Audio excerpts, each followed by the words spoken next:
இன்றைக்கி நம்ம ரவா கிச்சடி எப்படி பண்ணுறதுன்னு பார்க்க போகிறோம். அதுக்கு முதல்ல எண்ணெய் எடுத்துக்கணும். நான் 2 கப்பு ரவை எடுத்துக்கிறேன், அதனால் 4 டேபிள் ஸ்பூன் எண்ணெய்.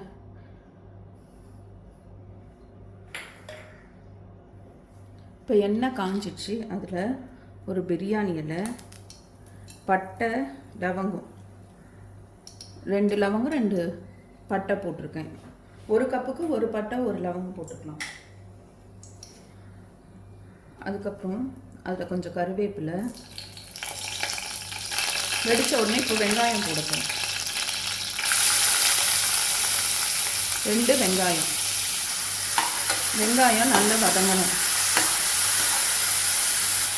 அது கூட 4 பச்சை மிளகாய்.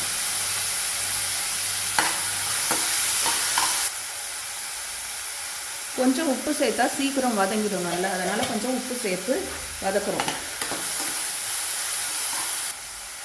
1 ஸ்பூன் இஞ்சி பூண்டு சேர்க்க போகிறோம். சேர்த்து நல்லா வதக்கிடணும்.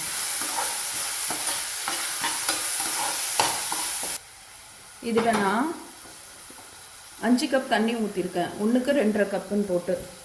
ஸோ இது கொதிச்சிச்சுன்னா நம்ம அந்த தண்ணியை அதில் சேர்த்துக்கலாம். ஸோ தண்ணி கொதிக்க வைக்கிறோம். இதுலேயே நம்ம கேரட்டு, பீன்ஸ், உருளைக்கிழங்கும் சேர்த்துக்க போகிறோம். இப்போ நம்ம தக்காளி சேர்க்க போகிறோம்.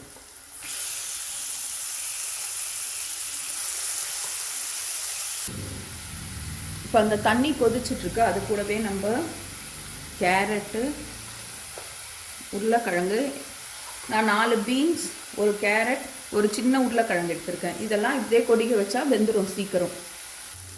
இப்போது தக்காளிலாம் நல்லா வேகுதா. அதில் நம்ம 1 ஸ்பூன் நெய் சேர்க்க போகிறோம். நெய் சேர்த்துட்டு அது கூடவே நம்ம கப்பில் 2 கப்பு ரவை வறுத்துக்க போகிறோம். இப்படியே பாருங்கள், இந்த ரவையை ஸ்லோவில் வச்சு வறுக்கணும், தீயக்கூடாது.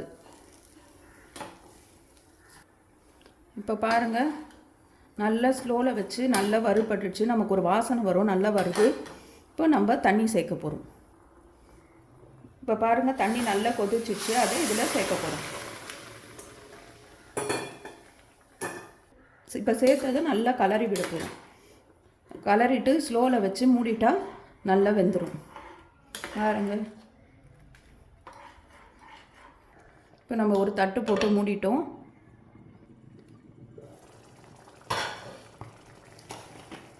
இப்போ அது கூட கொஞ்சம் மஞ்சத்தூள்,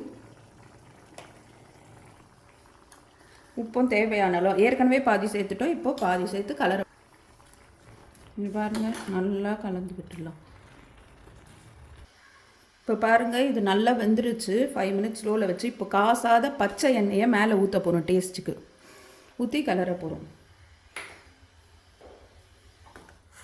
பாருங்கள், நமக்கு ரெடி ஆகிடுச்சு. நல்லா கலரி விட்டு மஞ்சத்தூள், உப்பு, தண்ணி கொதிக்க சொல்ல அது கூடவும் சேர்த்துக்கலாம், இல்லை இதுலேயும் சேர்க்கலாம். நான் லாஸ்ட்டாக 1 ஸ்பூன் நெய் டேஸ்ட்டுக்காக சேர்க்க போகிறேன். சேர்த்து கலரி ஆஃப் பண்ணிடலாம். நல்லா சுருட்டு வருது. இன்னும் ஒரு 2-3 மினிட்ஸ் விட்டு ஆஃப் பண்ணிடலாம். நல்லா சுருட்டு நம்ம ரவா கிச்சடி ரெடி. பாருங்கள், நம்ம நல்லா சுருண்டு நல்லா வந்துடுச்சு. நம்ம ரவா கிச்சடி ரெடி.